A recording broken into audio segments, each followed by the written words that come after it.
All right, today we're going to tackle a really dangerous idea. It comes from the writer and satirist H.L. Mencken, who was writing back in the early 20th century. He took a hard, honest look at democracy's biggest promise, liberty, and came to a conclusion that is, frankly, pretty shocking. So let's get into it.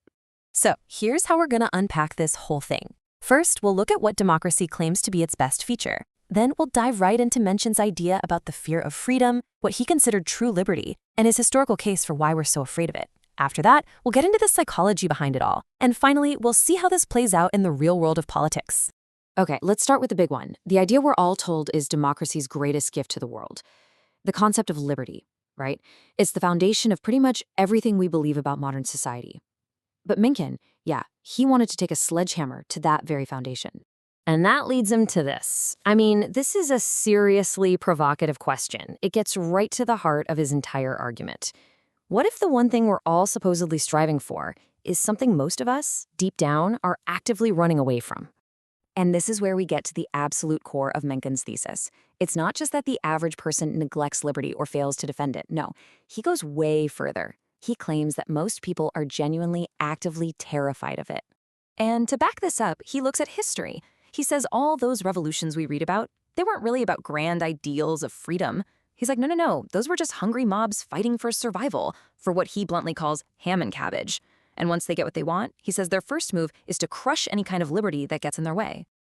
Okay, so to really get what Mencken is saying, we have to stop and ask, what does he even mean by liberty? Because spoiler alert, it is probably not what you think it is. For him, it's something way more difficult and a lot more lonely. So he basically splits liberty into two different kinds. On one side, you've got this false liberty, which to him is pretty much just getting to choose between two politicians he calls, and I love this, mountebanks.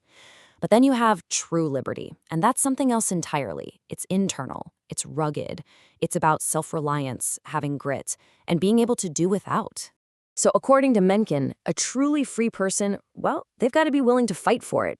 They need the guts to endure freedom, to face down their enemies all by themselves. They have to carve out their own little territory and be ready to defend it. And check out that last point, because it's absolutely key. They have to face a dreadful loneliness. He actually came up with a special term for the average person he's describing, Homo boobians. It's his, let's be honest, deeply unflattering and satirical name for Homo sapiens, the gullible person who, as he sees it, just can't wrap their head around real freedom, let alone actually want it. Okay, so where does this inability to want freedom come from? Well, for Mencken, it's not about being dumb. It's about history. He basically says for most of us, that instinct for liberty just isn't in our DNA.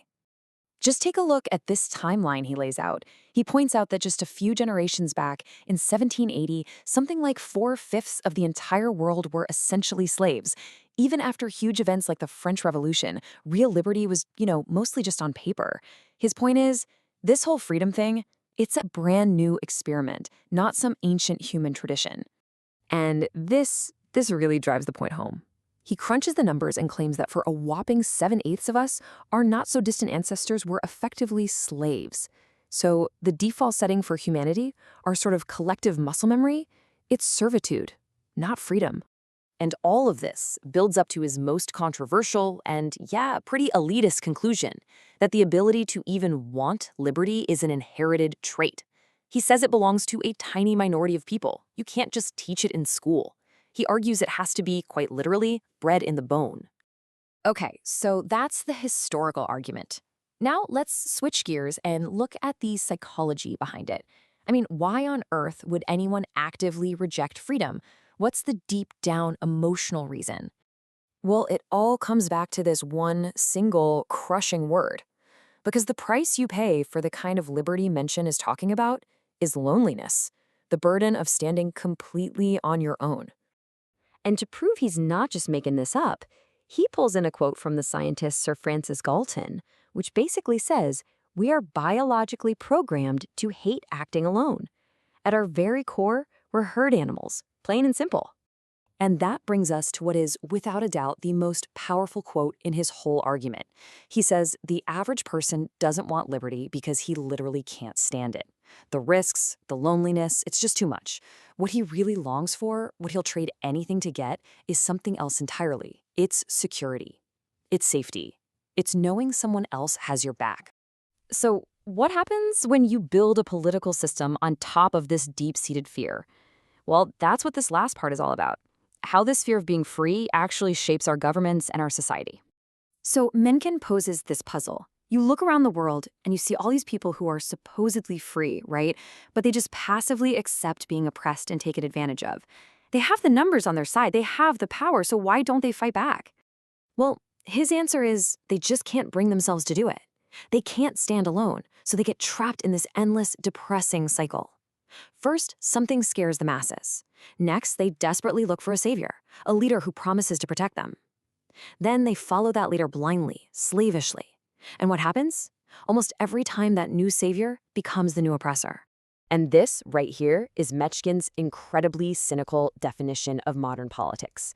He says it's just the business of scaring people half to death and then turning around and offering to save them for a price.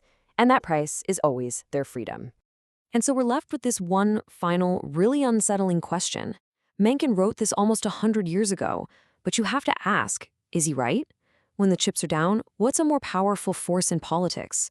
Is it freedom or is it fear?